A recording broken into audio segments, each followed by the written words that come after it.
बोलो राधे राधे। सतकथा में आज की कथा है महाभारत की एक ऐसी कहानी, यानी कि एक अनकही प्रेम कहानी। जब भीष्म पितामह मृत्युशैया पर मौत की प्रतीक्षा कर रहे थे, उस समय महारथी कर्ण भीष्म से मिलने के लिए पहुंचे। उन्होंने भीष्म को द्रौपदी से आजीवन प्रेम करने का रहस्य बताया। तो आइए इसी के बारे में हम सुनते हैं, लेकिन इससे पहले चैनल को सब्सक्राइब करें, लाइक और शेयर करें। महाभारत काल से ही प्रेमियों द्वारा भागकर प्रेम विवाह करना जारी है और आज भी जारी है। सबसे पहले शुरुआत हुई थी रुक्मणी हरण से।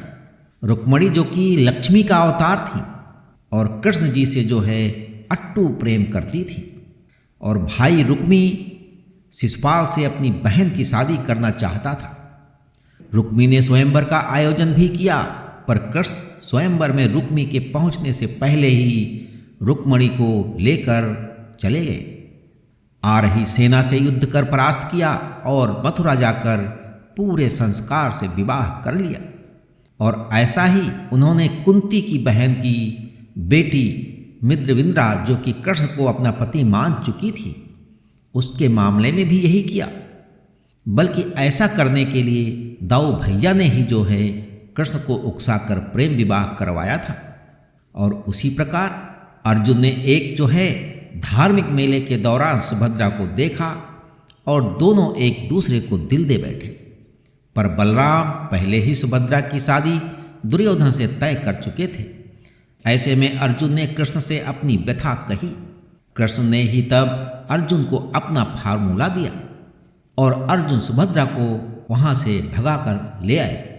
कृष्ण का पुत्र सम, जो दुर्योधन की बेटी लक्ष्मण से विवाह करना चाहता था, लेकिन पकड़ा गया और कारागार में डाल दिया गया।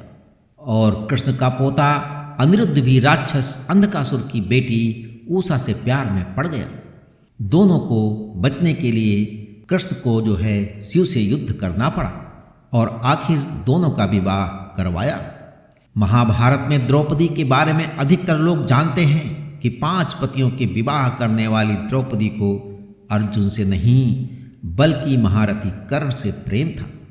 लेकिन परिवार के मान सम्मान और सामाजिक लिहाज के कारण द्रौपदी और कर्ण कभी एक दूसरे से अपने मन की बात नहीं कर पाए। द्रौपदी से विवाह न होने के बाद जो है कर्ण ने 2 विवाह किए थे। जब भीष्म पितामह मृत्युशैया पर मौत की प्रतीक्षा कर रहे थे, उस समय महारथी कर्ण भीष्म से मिलने के लिए पहुंचे। उन्होंने भीष्म को द्रौपदी से आजीवन प्रेम करने का रहस्य बताया। जब वो अपनी प्रेम कहानी से जुड़ी विभिन्न घटनाएं भीष्म को बता रहे थे, तो ये बात द्रौपदी ने भी सुन ली थी। और उस समय द्रौपदी को ज्ञात हुआ कि केवल वो ही नहीं बल्कि महारथी कर्ण भी उनसे बहुत प्रेम करते हैं। लेकिन महाभारत के युद्ध में अर्जुन द्वारा कर्ण का वध किए जाने के साथ ही ये अनकही प्रेम कहानी खत्म हो गई। तो पौराणिक कथाओं में आज बस इतना। अगली बार हम सुनेंगे एक नई कथा। तब तक के लिए ईश्वर की सभी शुभकामनाएं आपके साथ बनी रहें।